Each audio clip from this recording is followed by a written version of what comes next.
Oh, you don't think it's a bit loud? No. It complements your eyes. Don't prefer the blue one. I mean, it's a bit more understated. Makes you look like a Tory councillor. Ian and Roger, wonderful to see you. It was a fantastic play. But there is a twist, isn't there? I mean, it starts off as you hear the barking of dogs and the yelping of hounds, and it's about companionship and two elderly gentlemen getting to know each other. And then, Ian? I'm not going to tell you, because, well, you know, there are many give us a hint of what happens then. Oh, I see. It becomes well, a romance. I think my character falls in love. Yes. And I don't know about yours, Roger. Oh, I think he does. Oh, I think I'm very glad to hear that. Yeah. But your character is gay, and we discover that, I don't know, half an hour in, and then your character is bereaved. Yes, they do get together, but I mean, that's also about loneliness, I guess, Yes. A 91-year-old gay friend of mine came into Roger's dressing room, and he had tears in his eyes after the performance. Are you all right? He said, yes, but this play gives me such hope. Isn't that lovely? Well, what about this one? Oh, yes, that's very dashing. Well, I haven't heard that word for a long time. I'm bringing it back. Yeah.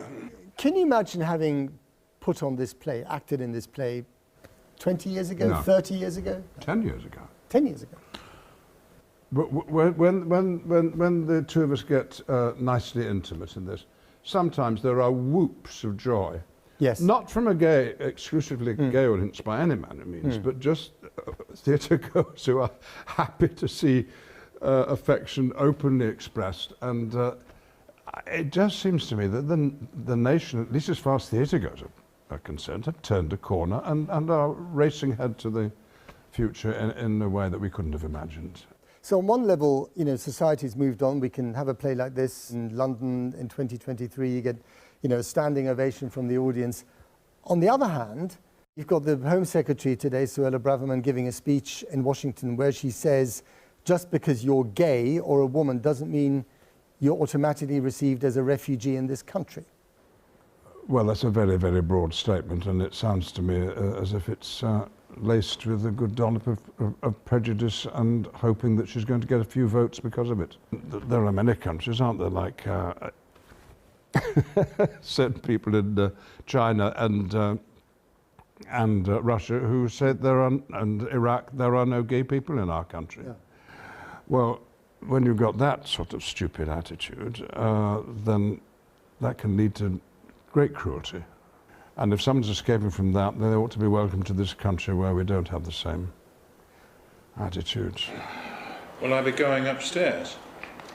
Well, that's where the bathroom is. Oh, And the bedroom, of course. of course. Do you know, I think I'll get this one if you say it brings out my eyes. It does. I like it. Although there is a bit of an intake of breath when you realise the relationship is about to happen, because you didn't expect it at the beginning. Yes. Yeah. It is normal, it is very normalised, and it is very affectionate, and it's very loving. And funny. And funny. That's what yes. attracted We me don't to it. want to make it sound too earnest. It No. is also very funny. No, I mean, when I first read it, when Sean Matthias, our director, sent it to me, I found myself laughing out loud, which is unusual when you're reading something. And then, of course, I started speaking it out loud and making myself laugh even more. When you had the same experience, didn't you? Yeah. It's a great job, isn't it? This? How long have is, you known each other? Well, we met about 40 years ago, but we became, I think, really good friends.